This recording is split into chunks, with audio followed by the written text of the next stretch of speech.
Bem-vindo e bem-vindo ao programa da Marilei, hoje especial, Festa do Divino Espírito Santo, que em Mogi das Cruzes é a maior tradição do Brasil. Aliás, essa festa pode virar um patrimônio imaterial brasileiro. Nós vamos saber todos os detalhes e muito dessa trajetória com 3 convidados especiais, o professor Josemir Ferraz Campos, a Cida Barros e a Márcia Anderi. Eles vão contar tudo o que você precisa saber sobre a Festa do Divino para entender melhor a nossa trajetória até aqui, de 1613 até agora, não é, professor? Exatamente, Marilei. Foi encontrada uma ata no foral da Câmara Municipal de Mogi das Cruzes, e essa ata foi transcrita pelo professor Jurandir Campos. E nessa ata havia uma citação de que eles teriam que fazer um concerto na entrada e na saída da vila, não era nem cidade ainda, da vila de Mogi das Cruzes, daquela época, mas que isso ia acontecer só depois do Espírito Santo. Ora, como a ata é de 4 de maio e a festa do Divino acontece pelo calendário litúrgico, sempre em maio, ou maio e junho, esporadicamente só em junho, há de se conver que eles estariam falando da comemoração de alguma devoção ao Divino Espírito Santo. Isso já lá em 1613, e Gaspar Vaz fazia parte dessa Câmara de Vereadores. Eles eram os chamados camaristas, eram 5 camaristas. E é um documento histórico que está guardado aí no Arquivo Municipal de Mogi das Cruzes. Ele é real, então é por isso que a gente considera, de lá para cá, desde 1613, a devoção ao Divino Espírito Santo já existia em Mogi das Cruzes. Essa festa foi se transformando em cada década, e é claro que depois, de 1950 para cá, que ficou muito mais famosa, e o professor Josemir, juntamente com o professor Jurandir, que é o irmão dele, que infelizmente já faleceu, tiveram muito dessa trajetória, muito a ver com essa trajetória, não é, professor?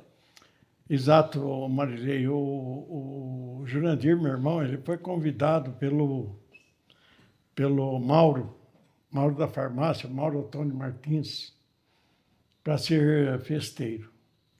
E aí eu vou contar uma historinha que é muito interessante. E ele me liga em casa e fala: José, vem aqui em casa que eu preciso conversar com você.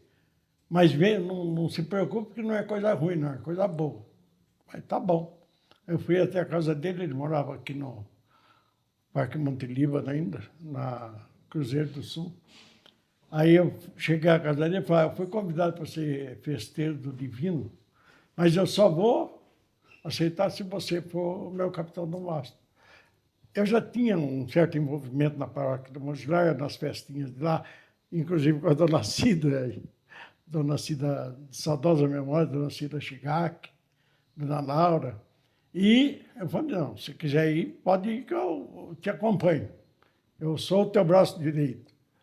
Aí ele falou: mas eu vou pensar ainda. E chegou, a mamãe morava na Ricardo Vilela, bem em frente a onde é o Comercial Esperança hoje. A casa dela era ali. Chegou, e a gente, todo domingo, nós éramos 11 irmãos, imagina, a gente se reunia na casa da mamãe para almoçar, todo domingo era lá. E chegou um domingo, ele falou, estava perto da festa, ele tinha que dar a resposta.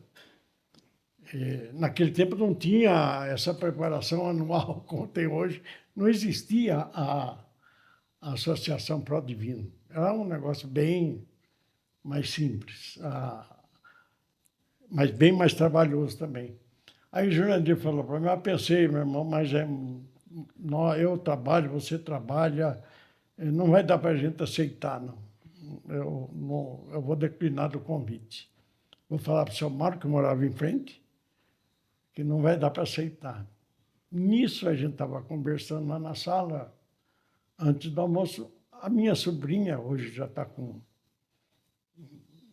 acho que 40 anos, não sei, ela tinha 3 anos, ela chega correndo no quarto. Tio, puxar. O que eu encontrei lá embaixo da cama. O que que era?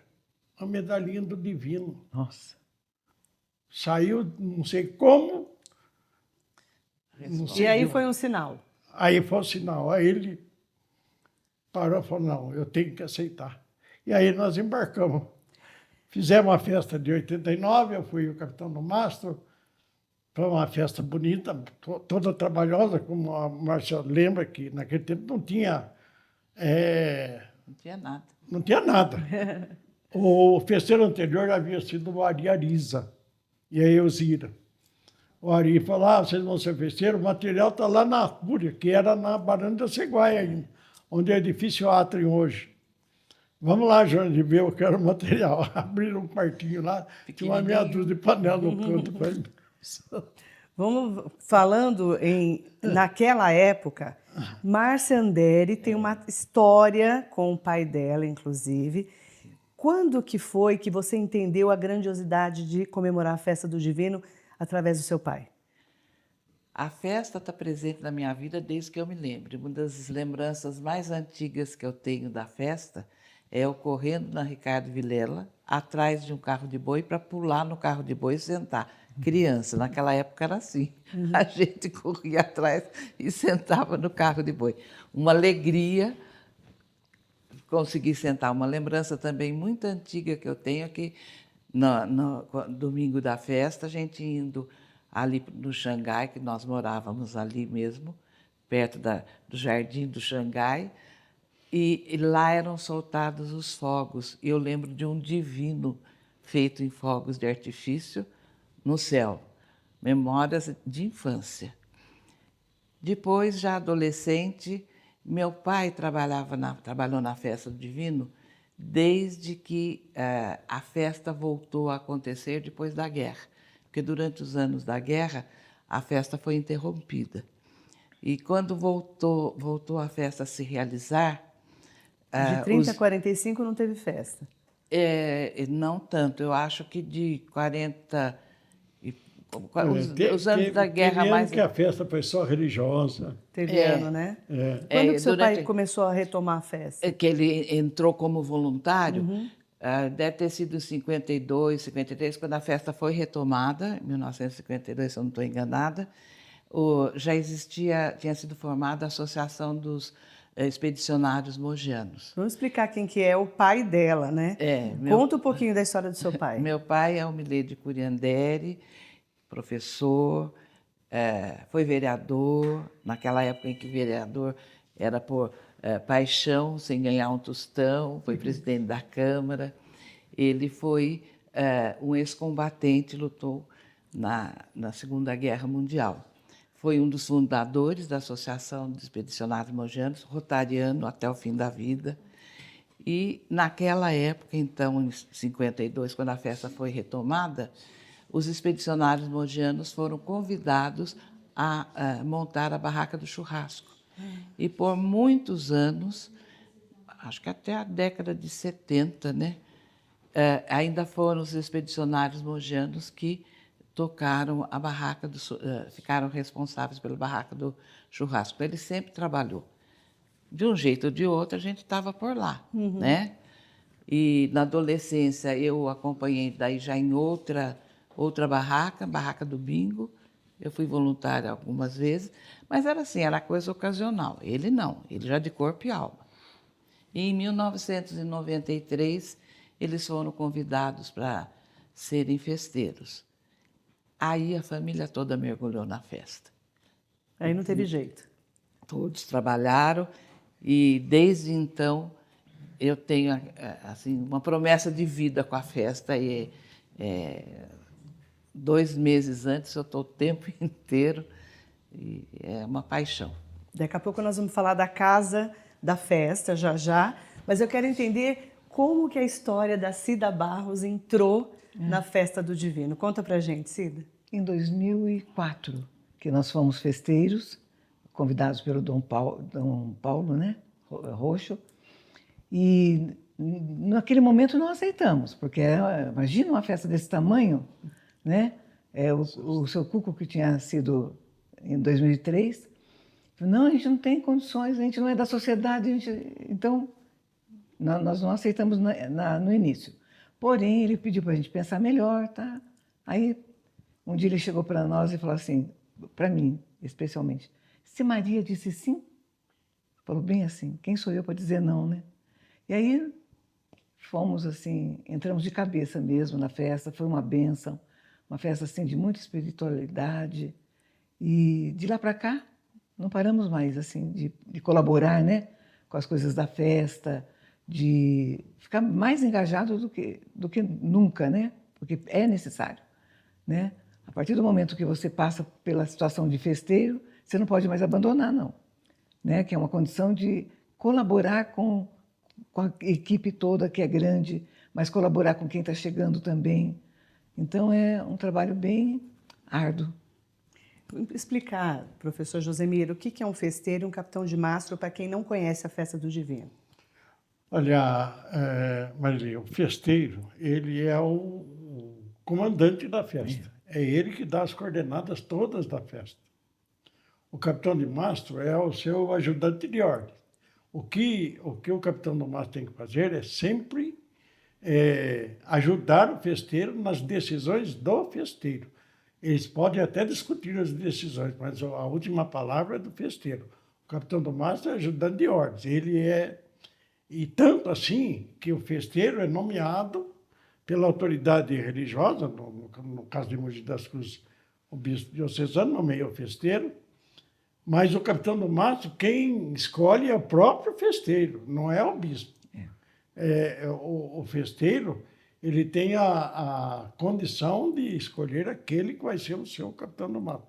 Geralmente, quando o bispo convida uma pessoa para ser festeiro, ela já procura o seu capitão de mastro e já leva junto, né? Então, aparece que os dois são nomeados pelo bispo, mas, na verdade, a nomeação é do festeiro. E o capitão do mastro é o ajudante de ordens. Hoje em dia, o advento da Associação Profeta do Divino, em 1994, ela veio dar um apoio muito grande aos festeiros, muito grande. Porque todos os ex-festeiros se congregam na associação e transmitem aos novos festeiros toda a sua experiência de festa. E a associação dá todo o seu apoio. Hoje ela tem sede, tem lugar para fazer bingo, tem lugar para a casa da festa. Antigamente era um Deus nos acuda, né? Mas, para dizer a verdade. Né? Toda festa era aquela correria, onde vai fazer os doces? Agora tudo está concentrado, né, Márcia? Concentrado. Como que funciona lá no dia a dia? A Casa da Festa? A Casa da Festa ela entra em ação praticamente um mês antes da festa com a confecção dos doces, que são doces tradicionais em tachos, fogão a lenha, não é? E mais próximo à festa é que já durante a festa aí vem a confecção dos salgados, com o tradicional tortinho. Nós temos uma preocupação de manter essas receitas típicas, tradicionais da festa. Acho que essa caminhada com a IFAM é importante, porque acaba também desvirtuando, né? O pessoal faz ali, faz aqui, faz em diferentes festas, aparece tortinho, quando não é a receita original, e nós trabalhamos para que se mantenham essas tradições também na parte da culinária da festa. Eu quero falar um pouquinho, a Festa do Divino, a Cida, que já nós vamos falar de rezadeiras, ela tem a parte espiritual, né, da Igreja Católica, aí nós temos toda a parte da quermesse e a parte folclórica também. Como que se divide isso, professor? Olha, eu vou dizer para você, Maria, que é difícil você estar separando as coisas, porque há a parte cultural, a parte de cultura popular, a parte que nós chamamos de folclórica, de cultura popular, ela está sempre imersa no religioso.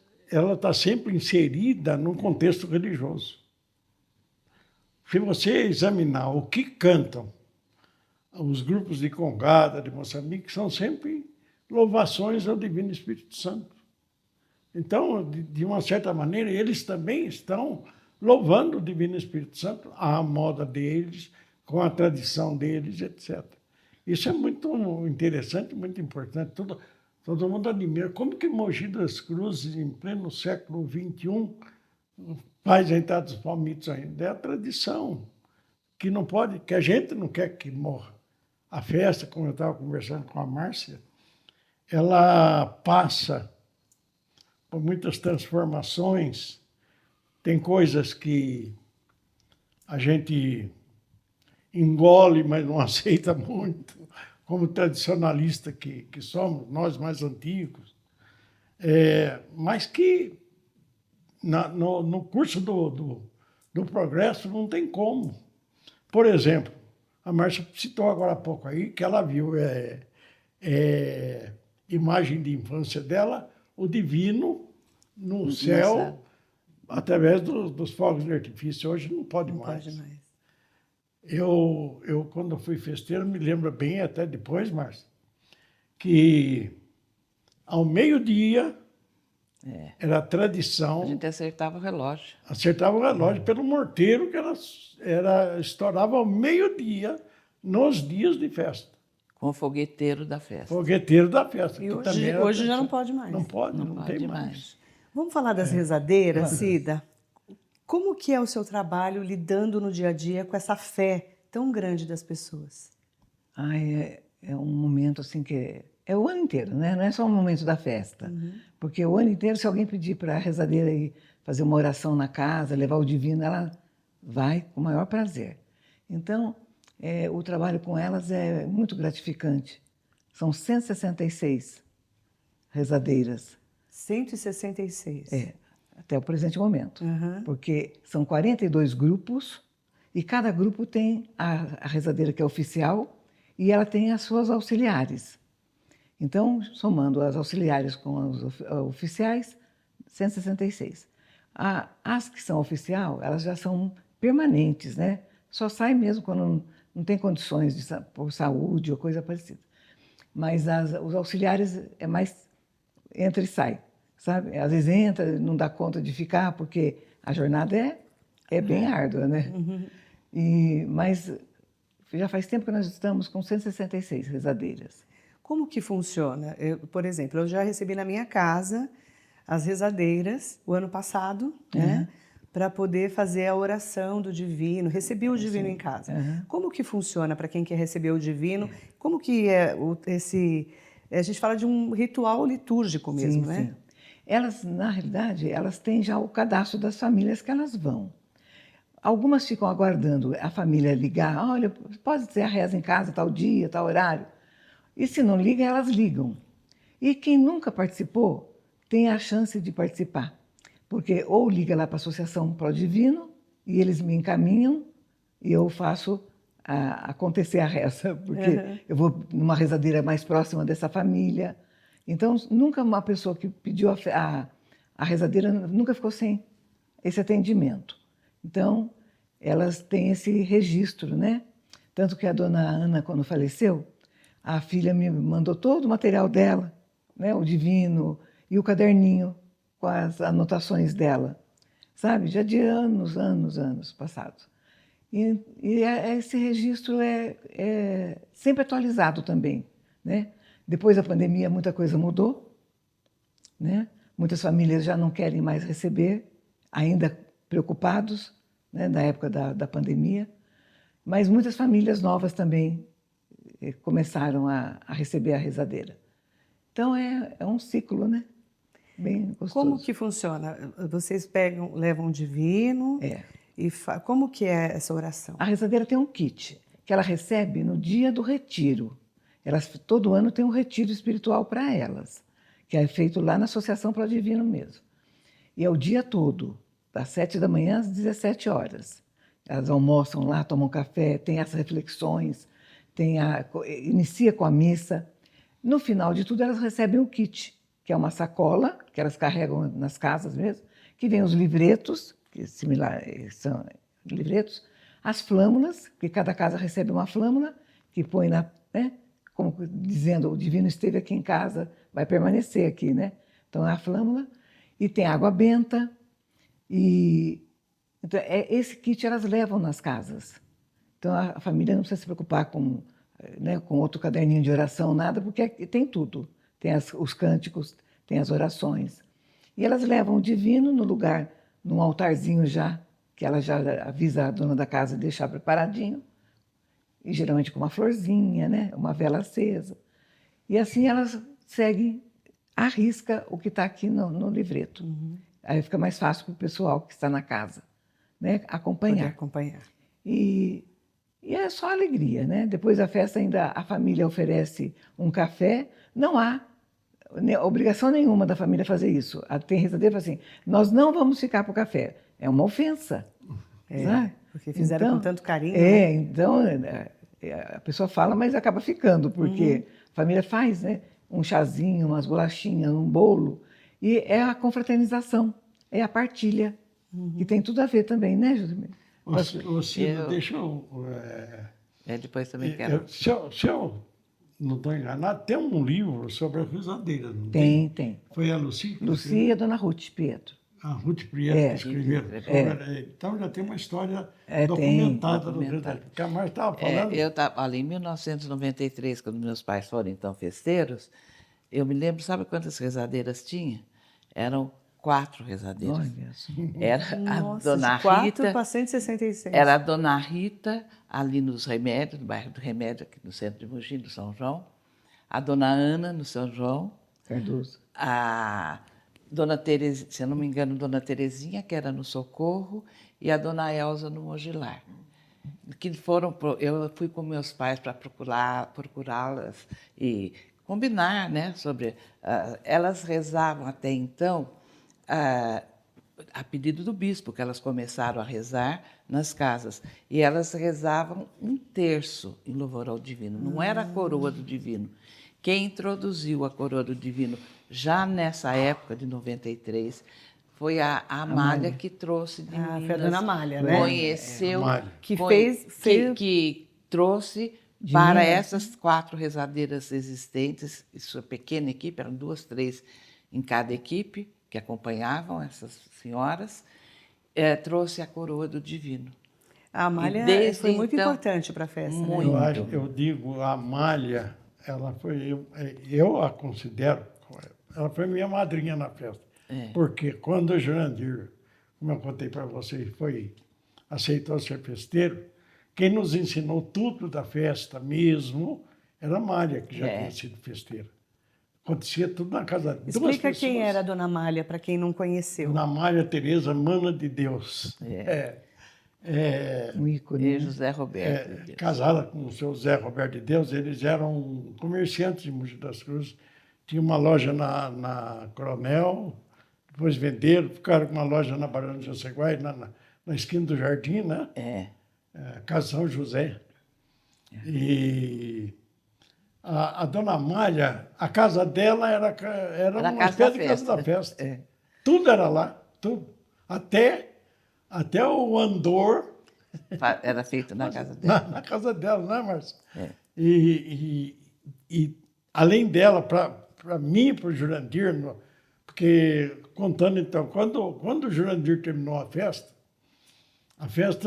o encerramento, assim, um dos encerramentos da festa é no Café da Alvorada, que a última alvorada é no domingo. Eu gostaria até de dar uma explicaçãozinha. A última alvorada é no domingo de Pentecostes.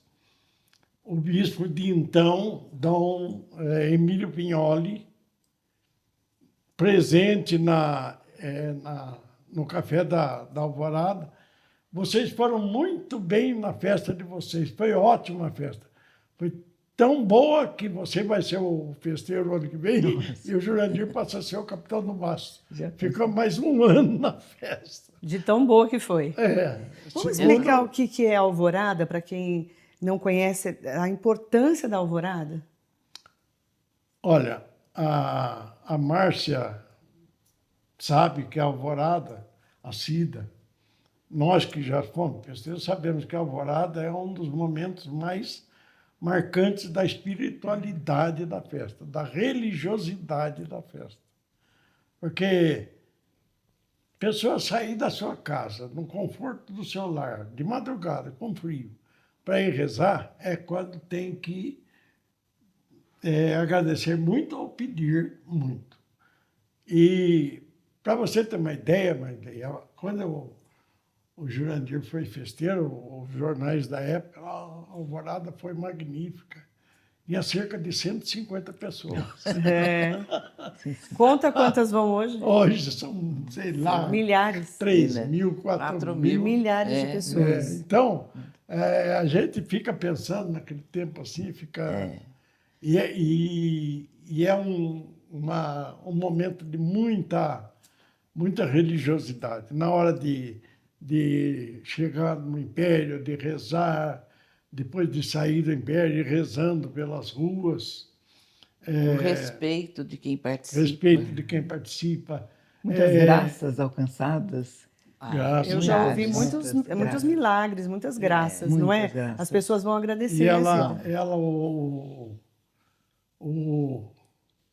o roteiro da Alvorada é norte, sul, leste e oeste, né? Contempla os 4 cantos da cidade, cada dia num sentido, que é para contemplar os 4 cantos da cidade. Espalhar. Deixa eu perguntar para o professor Josemir algumas das fotografias que ele trouxe para nós mostrarmos um pouquinho. Essa fotografia... Márcia, você lembra desse divino, né? Lembro. Esse divino, eu mandei essa foto. Primeiro que tem o meu irmão Jurandir ao lado dela.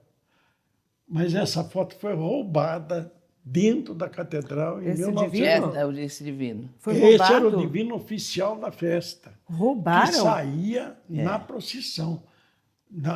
Quando eu fui festeiro, ainda saiu.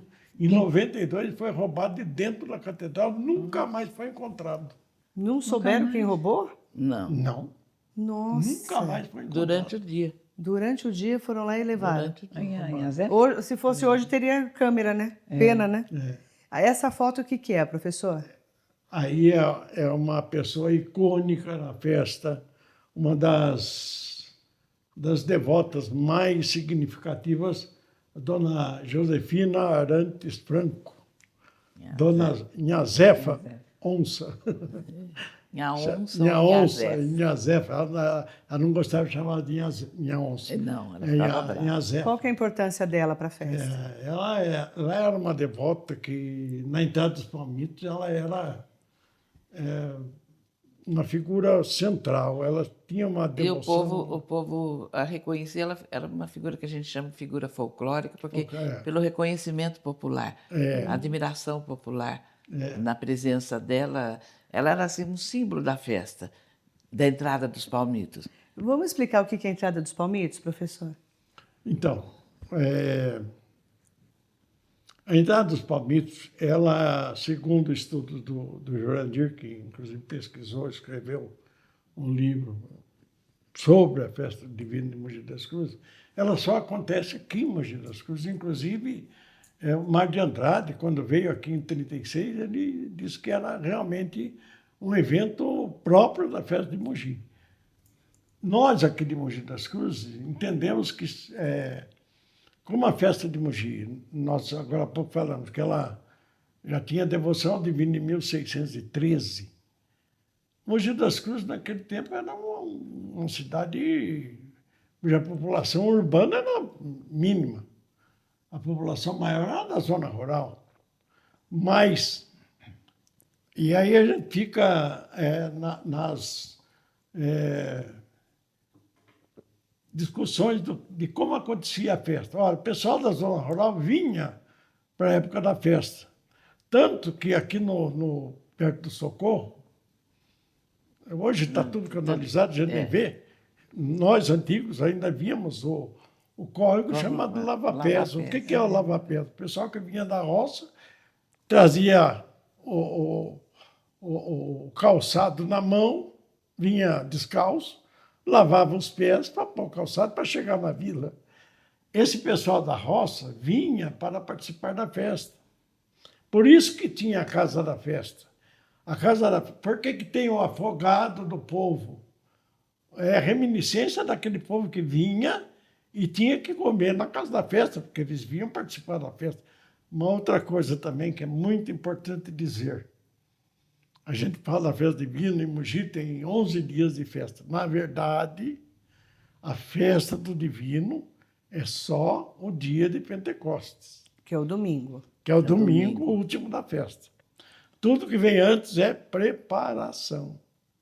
Mas o divino é Pentecostes. Divino é Pentecostes. Explica para nós essa preparação, então. Essa preparação é tudo que você vai fazer para angariar fundos, para acontecer a festa, para você arrumar dinheiro para dar para as pessoas mais carentes, etc. Tanto isso é verdade que a entrada dos famintos é na véspera. Por que a entrada dos famintos é na véspera de Pentecostes? Porque o pessoal estava chegando para a festa no dia seguinte. Outra coisa, era uma tradição que se perdeu também, Márcia, o hasteamento do mastro na véspera. Por quê? Porque estava dizendo que ali ia ter a festa. Ia ter a festa. Porque Né? bem antigamente não existia essa novena preparatória que nós temos hoje e essa quermesse de tantos dias e tudo mais. Não eram 11 dias de festa. Não eram 11 dias. Isso muito antigamente. Certo. Né? Na nossa época já era bem 11 Já, dias. né? Já. E aí, hoje, nós temos toda uma preparação para Pentecostes, é isso, professor? Exatamente. Mas, como eu volto a dizer, esse pessoal da roça vinha para a festa, tinha que comer na casa da festa, que era geralmente a casa do festeiro, mas naquele tempo, Marilei, a festa era ao redor da igreja. Nem era a catedral, a catedral começou em 65, né? Quando o primeiro bispo foi nomeado para Mogi das Cruzes, antes não tinha. Nem tinha catedral de Era a Santana. matriz. Era a Era igreja, a igreja matriz. matriz. Era a principal igreja da cidade, era a igreja matriz. E a festa era em volta ali. A festa era em volta. E os festeiros, geralmente, a casa da festa era Na casa ao redor deles. da igreja. Essa transformação da festa, Márcia, você que acompanhou desde o seu pai, o seu Mileide, ela foi se transformando, aí veio as décadas de 70, 80, 90. Como foi para você essa transformação, esse crescimento da festa? A gente até se espanta com tanta... Basta ver com relação a esse pequeno dado que eu dei com relação às rezadeiras, em cada segmento da festa, a gente viu esse crescimento. Ele é visível na parte que o povo mais vê, que é a quermesse, né? O quanto cresceu. Eu acho que foi uma coisa muito importante que a gente conseguiu, foi que nesse crescimento, especialmente falando da quermesse, não se perdesse a essência da festa. Que você vai na quermesse, você vê que é uma quermesse que louva ao Divino Espírito Santo. Você tem na quermesse um subimpério em louvor ao Divino Espírito Santo. Você tem voluntários trabalhando por amor ao Divino Espírito Santo. Não virou simplesmente uma festa comercial. E você tem mais de 30 entidades que se beneficiam da festa, são parceiras da festa, com suas barracas na quermesse. E a gente está mantendo, de outra maneira, uma tradição da festa, que é a distribuição do alimento, a parte benemerente, porque a festa sempre esteve ligada também a louvar, a agradecer pelo alimento recebido, a oferecer alimento, fosse bem antigamente, lá quando era a vila, na casa do festeiro, ou agora, através de um afogado do povo, do café da alvorada e da ajuda que a festa dá a mais de 30 entidades beneficentes. Ou o alimento que nós distribuímos, alimentos que a gente recebe das escolas, doações, e que no pós-festa nós distribuímos para entidades que não são pequenas e não estão lá na quermesse, não tiveram oportunidade de se beneficiar trabalhando na quermesse. Que é ajudar as pessoas mais vulneráveis da cidade, realmente, né? As entidades, né? Eu fico muito contente Porque, é lógico, nessa transição houve momentos difíceis, que quase então a festa virou para um outro lado. E o fato de, através da associação, principalmente dos festeiros que vieram e viveram essa transição, a gente ter conseguido manter a essência da festa, mesmo ela crescendo tanto, eu acho maravilhoso. Ô, Cida, durante o ano inteiro vocês estão rezando, como é que faz para manter viva realmente essa reza em louvor ao divino? Então, assim que elas fazem o retiro, no dia seguinte tem a missa do envio, né? E aí nessa missa do envio, o bispo que celebra, né, essa missa, e elas se sentem já preparadas, né, cheias do Espírito Santo para começar a missão, que é rezar nas casas. Então, a partir desse, geralmente é no final de janeiro, né? No final de janeiro que acontece. Aí elas já saem a rezar, sabe? Tem umas duas, mais ou menos, que só reza depois da Semana Santa. É uma questão pessoal, tá? Então, mas elas dão conta. Mas é o ano todo, não é só no período da festa, é a partir da missa do envio, elas já se sentem realmente preparadas para iniciar. Depois eu queria falar um pouquinho também do Império, que elas têm essa responsabilidade. Mês que vem nós já teremos uma reunião para decidir, né, quem fica no Império. São 60 plantões, o Império. O Império que fica na festa. Que fica em frente à Catedral. Em frente à Catedral. Então, elas que têm esse prazer de ficar, porque elas adoram ficar lá. Elas chamam de guardar o Divino Espírito Santo, né? A dona Carla que já falava isso, né? É o local onde nós vamos guardar, tomar conta, né, do Divino Espírito Santo. Então, são 60 plantões. De 3 em 3 horas muda esse plantão. Então, a cada 3 horas, vem 2 rezadeiras, que é o que cabe ali, né? Senão fica muita gente lá dentro. E a cada 3 horas muda, e tem um horário determinado também, que tem a coroa do divino lá. Para quem estiver passando, ou estiver só de passagem mesmo, às vezes reza só um dom, né? Às vezes não dá para rezar todos os dons. Então, a gente sabe que tem aquele horário, que o horário fica fixado lá, né? Horário das coroas do divino, e também é de 3 em 3 horas. Começa às 5 da manhã, assim que sai a alvorada, já tem a primeira coroa do divino lá. Depois às 8 da manhã, e assim vai, de 3 em 3 horas. E elas se sentem muito, muito, muito abençoadas estando ali no Império, sabe? E elas vão com uniforme, né? Esse ano, cada ano muda a camiseta, esse ano é essa camiseta. Então elas vão, fica mais fácil para identificar também, né? Elas têm a medalha, e tem também a caixa de pedidos, que elas orientam, né? O pessoal que quer fazer pedido. Então, tem o papelzinho, tem a caneta. Então, é tudo assim organizadinho. Elas se organizam nisso. Sim. Esses pedidos, como é que funciona? A gente vai lá, escreve, coloca na caixa. Tem uma urna grande, né? Isso. De vez ou outra já tem que tirar, porque muita gente. Muito papel, muito pedido. Para no dia de Pentecostes, todos esses pedidos são incinerados. E isso foi em 2004 que começou a incinerar, não foi? Foi. Porque antes é incinerado assim, para o povo ver. Para o povo ver, sim. Era incinerado antes, na igreja, né? Antes era incinerado, mas não à vista do povo. Não à vista do povo. Incinerava quando fechava o Império à meia-noite. E era agora, pouco, né? Na frente das pessoas. Agora são 6 latões enormes de óleo, né? Que a prefeitura até cede para nós. E os pedidos são incinerados ali. E eu me lembro que, quando eu fui festeira, eu perguntei para o bispo que momento bonito, né? Porque eu não tinha vivenciado ainda. Foi a primeira vez que eu tinha participado dessa incineração. E essa fumaça sobe ao céu e o Divino Espírito Santo está atendendo aos pedidos de todas as pessoas que fizeram. Então, não é só o pedido do Império, são os pedidos das casas, porque as rezadeiras, no dia de Pentecostes, saem em procissão também, carregando a caixinha que elas levam nas casas, e as pessoas depositam nessa caixinha os pedidos. Então, nesse dia também, todos os pedidos são incinerados no dia de Pentecostes. Então, são os pedidos que vêm do Império, os pedidos das casas, das famílias, os pedidos que ficam na associação, né? Então, e tem também muitas pessoas que fazem essa caixinha de pedidos que também deixam ou com a rezadeira ou levam para serem incinerados.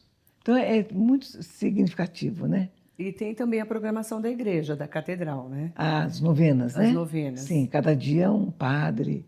Que é toda uma programação. Tudo já. Falei com o padre Dorival, que agora é Monsenhor, né? É. E ele falando dessa programação especial que é feita todo ano. Cada dia uma paróquia, né? Isso. E as rezadeiras também têm um dia que elas são madrinhas, que é o primeiro domingo da festa. Elas também ficam, nossa, felicíssimas, né, de serem madrinhas do Divino Espírito Santo. E então tem muitas atividades, né, para que elas possam participar. É um ritual, não é, professor?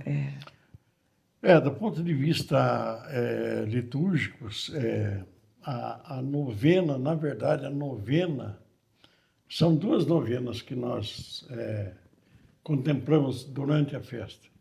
A novena da alvorada, que ela começa no sábado. A primeira alvorada é no sábado, a festa começa na quinta. A primeira alvorada é no sábado, porque ela vai terminar no domingo de Pentecostes. A novena da alvorada. São 9 dias de alvorada, começando no sábado.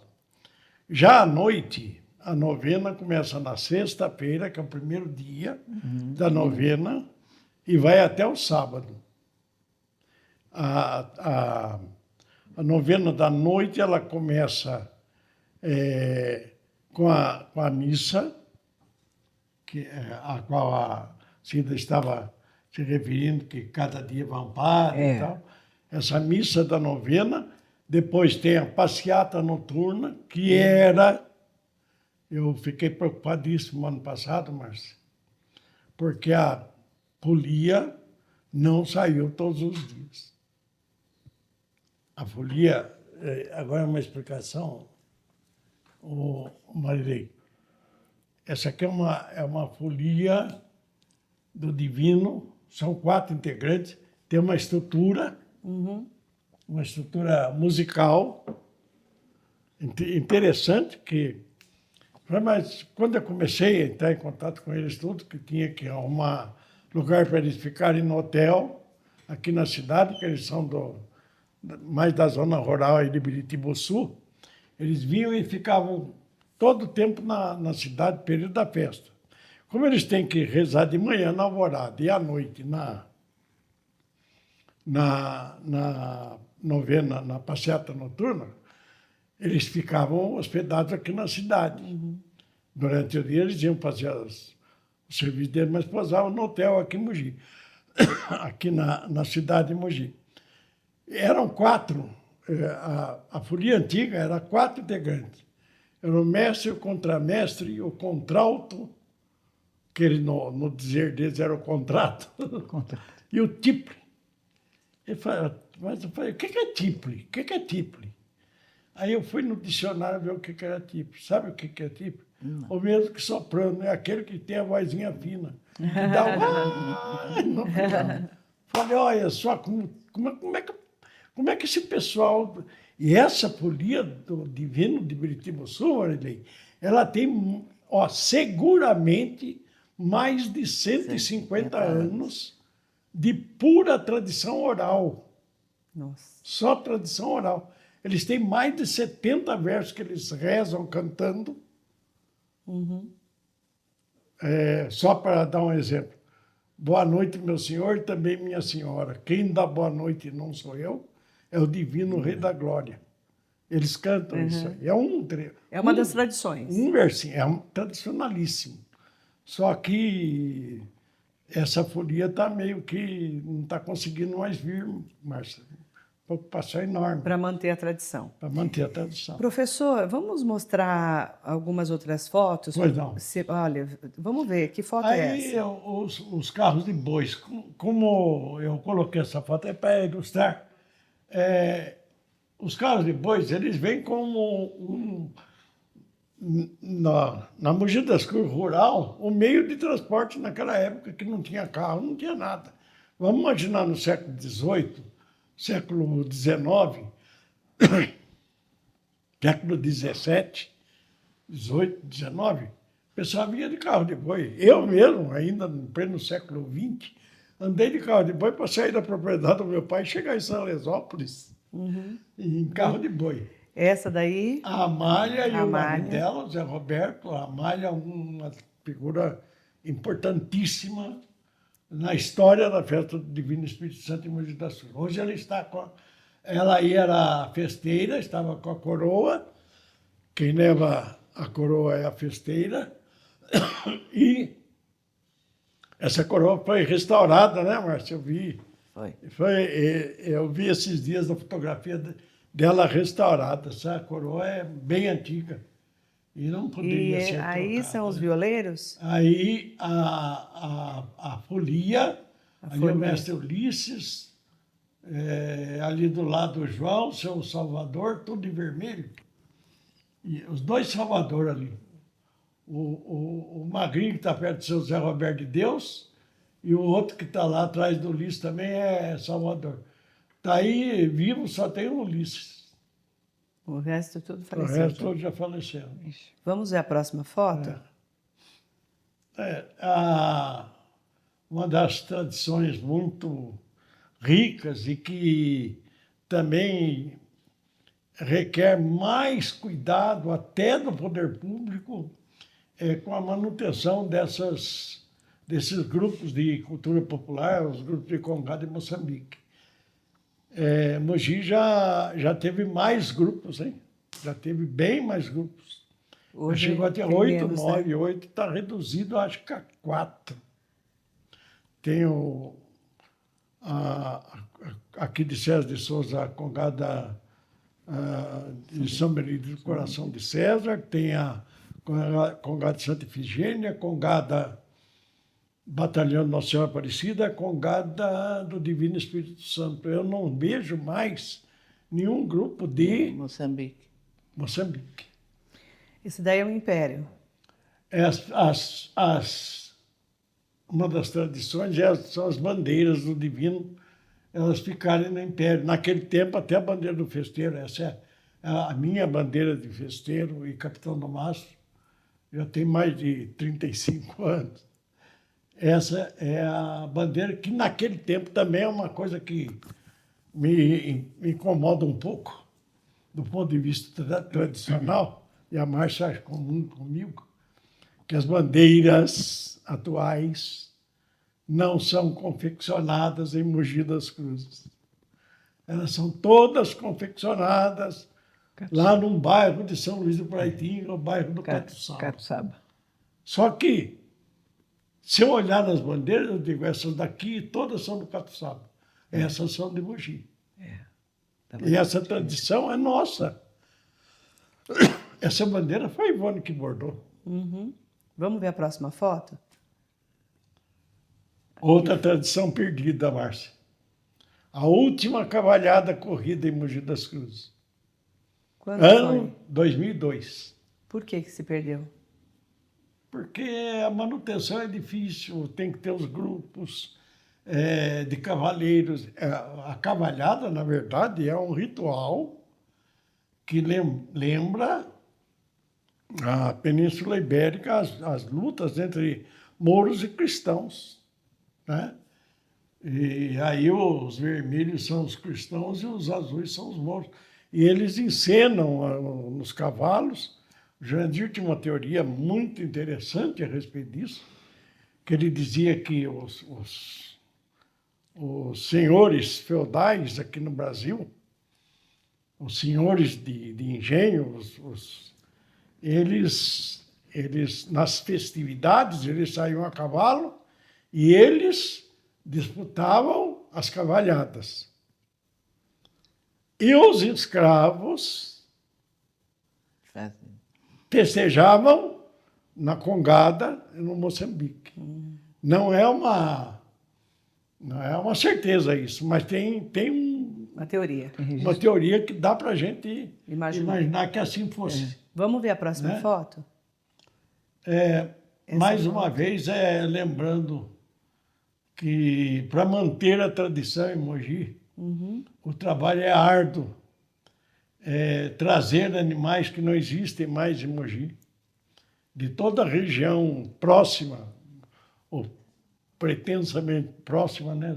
Salesópolis, Santa Branca, Santa Isabel, Nazaré Paulista e tal. Tem todo um problema de organização para trazer esses animais.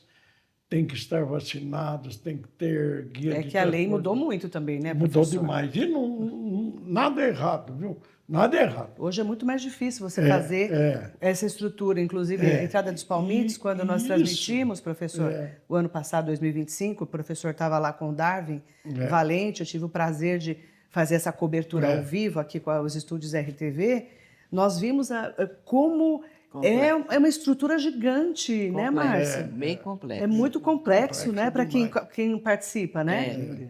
Organizar tudo aquilo, milhares de pessoas, a cidade para, e é lindo de ver. Só que não é fácil. Envolve várias secretarias, envolve toda Hoje uma em organização de É meses. trânsito, é polícia, todo o da trabalho prefeitura, realizado né? não é na hora da festa, Isso. meses Meses realizando. antes. esse E os trabalho. bois e os cavalos têm que ter toda uma estrutura, Pronto. né? E por isso que eu louvo sempre o advento da Associação Profeta Divino, porque se não fosse a associação, eu não tenho medo nenhum em dizer que se não existisse a Associação Profeta Divino Espírito Santo, não teria condição do festeiro realizar a festa nos modos que ela é hoje. Olha só, o festeiro é muito difícil. Olha o que o professor trouxe, ó. Vou mostrar para vocês. Esse chapéu tem quantos anos, professor? Ele deve ter uns 40 anos. E aqui são os bottoms, né?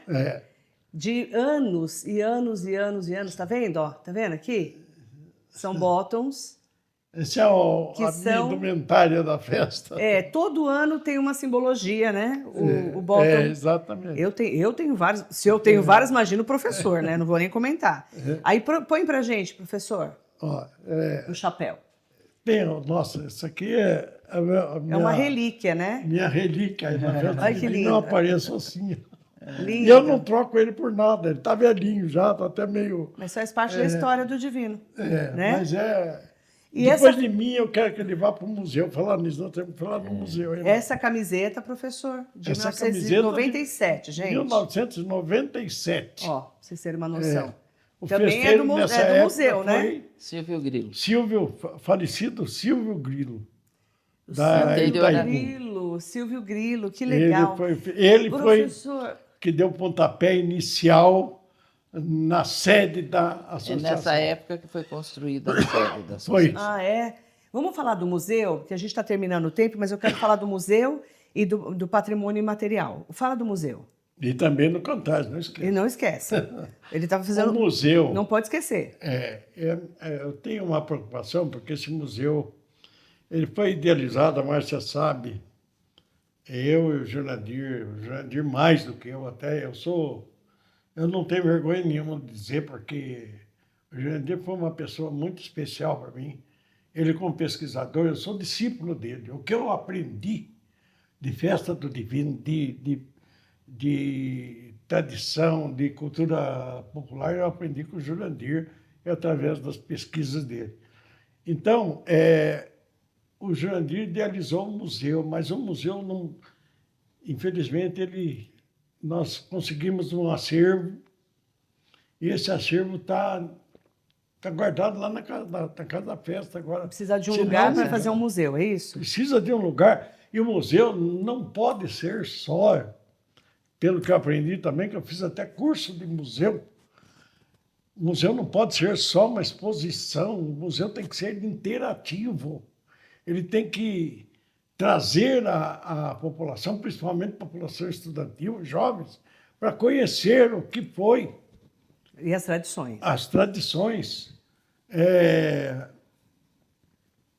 Professor? A MAU, Academia Mogi Cruzeiros de História, Arte e Letras, da qual eu tenho a honra de fazer parte, a minha irmã está escrevendo um livro dos 10 anos da academia, que se comemora esse ano.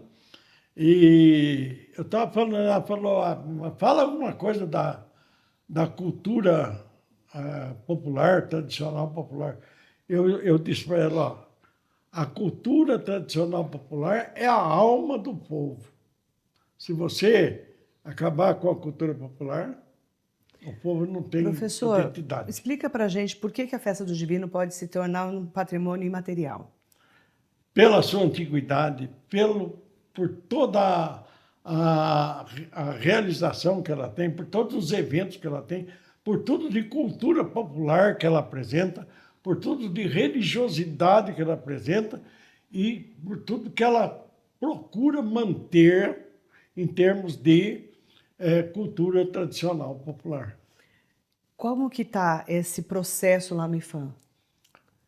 Tá nas fases finais. Eu já soube, um passarinho me soprou que o parecer vai ser favorável. E isso para nós é muito importante, que sendo a festa do Divino Espírito Santo de Mogi das Cruzes, sendo um patrimônio imaterial do Brasil, ela vai ter muito mais aporte de recursos para ela se manter, ampliar e manter essas tradições que são tão caras à nossa população. Vai ajudar, então, a ter mais estrutura de mais dinheiro. Estruturação. Agora, isso traz também uma enorme responsabilidade para todos nós. Aumenta tudo, né? Exatamente. Isso. Nós vamos falar mais sobre isso quando realmente se esse passarinho tiver certo, que já sopraram para mim também, professor. Se for correto, a gente vai falar mais disso. Eu quero falar desse Cantares. O que é isso? Cantares do Divino todo mundo diz que eu sou muito inquieto, vivo inventando coisas. Eu já inventei o Oratório do Divino, que foi uma edição, 2, maravilhosa, a Márcia assistiu, que foi lá na Igreja da Ordem Primeira do Carmo. Encontro de Folias do Divino, já fizemos 5 edições. Cantares do Divino, eu gestei esse projeto antes da pandemia, mas veio a pandemia e tudo parou. Fala sobre esse daqui. Cantares do Divino é o seguinte, eu imaginei assim, ó, tem tanta música do Divino que não tem registro. Então, o que eu imaginei? Vamos convidar os artistas da região para que façamos um espetáculo cantando músicas relativas ao Divino Espírito Santo. E já vamos para a 3ª edição. Fizemos Vai ser em quando? 2024, fizemos em 2025 e esse ano, 2026, nós faremos realizar no Teatro Vasques no dia 17 de abril, próximo agora. A festa do Divino desse ano vai ser quando? A festa do Divino desse ano começa dia 14 É 24. de maio e vai até 24 de maio, Márcia, termina exatamente no dia que era a festa do meu avô materno, Antônio Eugênio Ferraz, que era lá na fazenda onde eu nasci, em Caçapava, e que o seu pai tanto ia lá. Eu também. Tudo na Tá tradição, sempre. tudo na tradição. Mas Eu quero... Pois tem não. só uma Pode falar, estatística dentro desse trabalho das rezadeiras que é importante citar. E nas casas que elas vão, elas levam uma folhinha, marcado o nome da dona da casa, o endereço e quantas pessoas estavam na reza. Terminado esse trabalho, eu recolho tudo perto da festa, uma semana antes da festa. E eu e o Gerson tabulamos esses dados e a gente tem um número. Esse ano, agora que essa festa anterior, 2025, foram quase 2.000 casas visitadas e 31.000 pessoas, 31.250, mil pessoas que foram evangelizadas. Que receberam essa oração na casa de alguém que estavam juntos. Então, depois a gente faz todo o levantamento desses dados. Mais de 30.000 pessoas. Certo? Que bonito isso, né? Posso só Pode fazer falar, um adendo? Márcia. O Jurandir está por aqui. O Josemir enfatizou a importância da associação. Então, a importância da associação vai muito além no sentido que ex-festeiros têm assumido, como a Cida e o Gerson, meus pais, eu, têm assumido funções de coordenação dentro da festa. Então, continuam ajudando a festa e assumem funções de coordenação. E, com isso, um dos fatores que fez a festa crescer. E vai mantendo a tradição. E mantendo a tradição e que fez a festa poder crescer com pessoas coordenando, pessoas que já viveram a festa. E que conhecem as que tradições conhecem de perto, e querem né? que a festa cada vez seja melhor e cresça mais. Eu quero que cada um de vocês deixe uma mensagem para a gente fechar o programa da Marilei, especial Festa do Divino Espírito Santo 2026. Cida, qual a sua mensagem? A minha mensagem é assim, que todos estejam de coração aberto para receber essas bênçãos que o Divino Espírito Santo nos dá. São 7 dons, muito mais que 7 dons. Então, que as pessoas abram seu coração, sinta a presença do Divino Espírito Santo, porque se você fizer um esforcinho, você vai sentir a presença do Divino Espírito Santo em você e ao redor das pessoas, junto às pessoas que estão perto de ti também. Então, é isso, coração aberto para receber os dons que o Divino tem. Obrigada, Cida, pela sua contribuição. Márcia Andere, qual que é a mensagem? Que o povo mogiano se faça, como sempre, presente em cada momento da festa. Eu vou passar a mensagem da festa desse ano que os festeiros escolheram. Divino Espírito Santo, fazei de nós mensageiros da vossa paz. Bonito, Que a obrigada, paz se faça Márcia. presente na festa e em todo o mundo. E o professor Josemir? Eu, além dessa espiritualidade, que é a parte mais importante da festa, eu peço que as autoridades de Mogi, enfim, todos que tenham de alguma forma responsabilidade sobre esses aspectos culturais, que não deixem morrer essas tradições tão caras à população de Mogi das Cruzes, como todas essas manifestações de cultura popular que a gente vê no decorrer da festa. Obrigada, professor. Obrigada, Eu Cida. agradeço. Márcia. Programa da Marilei, mostrando um pouco dessa tradição de 1613 para cá, e principalmente, né, fé, devoção e esse momento que é cultural também, folclórico, da festa do Divino Espírito Santo. Muito obrigada e eu espero que você possa acompanhar sempre o programa da marilei.com.br. Obrigada, até o próximo programa.